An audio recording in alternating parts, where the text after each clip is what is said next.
Le conseil d'administration de la fêtière patronale des transports routiers de Guinée a été reçu ce mardi par le ministre des Transports.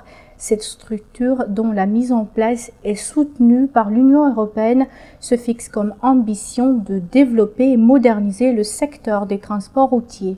Le compte-rendu de Mohamed Damaro Camara et de Abou Koriakoum.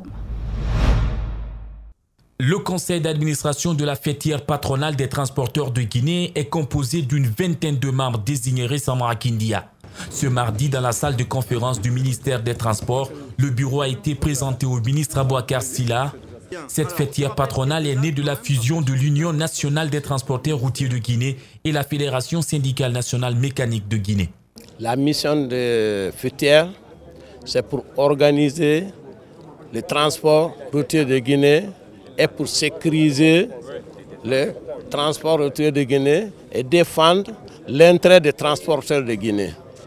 C'est à cœur joie que le conseil d'administration de la fêtière a été reçu par le ministre Abouakar Silla, qui a promis de l'associer désormais à la gouvernance du secteur des transports. Nous sommes encore une fois heureux d'avoir en face de nous une fêtière unie, responsable, expérimentée dans le secteur des transports plus que nous et qui va donc nous assister dans la mise en œuvre de ces réformes. Parce que nous allons vous y associer intimement. Mais en contrepartie, l'État va se battre aussi pour que le parc automobile guinéen soit renouvelé. Rompre le système et organiser le secteur, l'Union européenne soutient la démarche et reste convaincue que cet organe représentatif des transporteurs peut être d'une grande utilité. La fêtière va pouvoir maintenant, d'une part, travailler avec l'administration pour trouver des réglementations qui conviennent à l'administration, mais qui peuvent vraiment marcher avec les transporteurs. Donc ça permet de discuter avec l'administration. Au lieu d'avoir plein de gens qui discutent, qui font des demandes, on a une organisation. Eux, de leur côté, vont certainement avoir l'aide de l'administration. On a vu tout à l'heure qu'ils ont des camions souvent qui sont vieux, que c'est cher pour acheter un nouveau camion, et donc que l'État peut peut-être aider par des garanties, par un certain nombre de moyens financiers, pour qu'ils puissent acheter plus facilement des camions et avoir donc un meilleur parc. L'idée de s'organiser pour parler d'une même voix est vivement appréciée par les acteurs du secteur. Lancement ce mercredi de la 6e édition du Symposium Mine Guinée. Plus de 630 officiers délégués venus d'une quarantaine de pays ont pris part à l'événement. L'occasion sera mise à profit pour exposer les résultats de recherche de nouvelles substances minérales. Attirer plus d'investisseurs est l'une des priorités de ce symposium. Mamadou Sadio Baldé commente les images de Kiarno Sadouba. Il n'y aura pas de monopole ni de chasse gardée, prévient le président guinéen aux investisseurs. Une assistance composée des représentants des pays amis, des sociétés minières, des fournisseurs de biens et services, la finance internationale, de prospecteurs, de cabinets et conseils, du bureau d'études, des partenaires techniques et financiers, d'universitaires et organisations patronales locales. La Guinée vise 3 objectifs.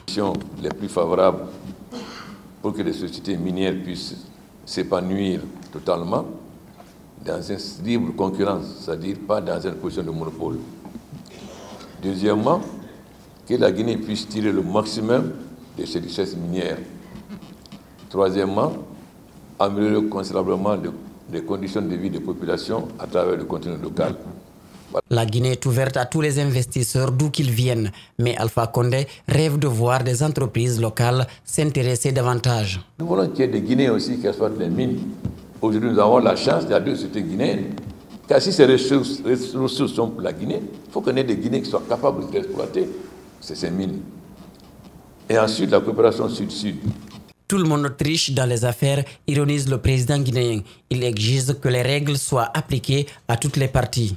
Vous ne devez pas les agresser, vous ne devez pas faire des actes de sabotage. Si les populations et le gouvernement doivent respecter les miniers aussi doivent respecter le code minier, ce qui n'est pas le cas actuellement. Et deuxièmement, toutes les sociétés minières sont sur le même pied d'égalité. Il y a des gens qui pensent que telle société, je n'ai aucune préférence. Je travaille avec tous qui respectent le code minier et qui veulent que la Guinée avance. Boké est une région de toutes les convoitises, de toutes les attentions. Une invite est faite aux sociétés minières de minimiser les dégâts. Nous attendons rapidement que les miniers fassent la contournante à Bouquet. Parce que les camions ne doivent pas traverser la ville, ils doivent faire rapidement la contournante. Vous avez fait la mutualisation des chemins de fer. Il faut rapidement aussi faire la mutualisation des routes. Et il est important aussi que dans les routes secondaires, les gens fassent des pavés pour que les camions ne soient pas des poussières qui détruisent les cultures maraîchères des femmes.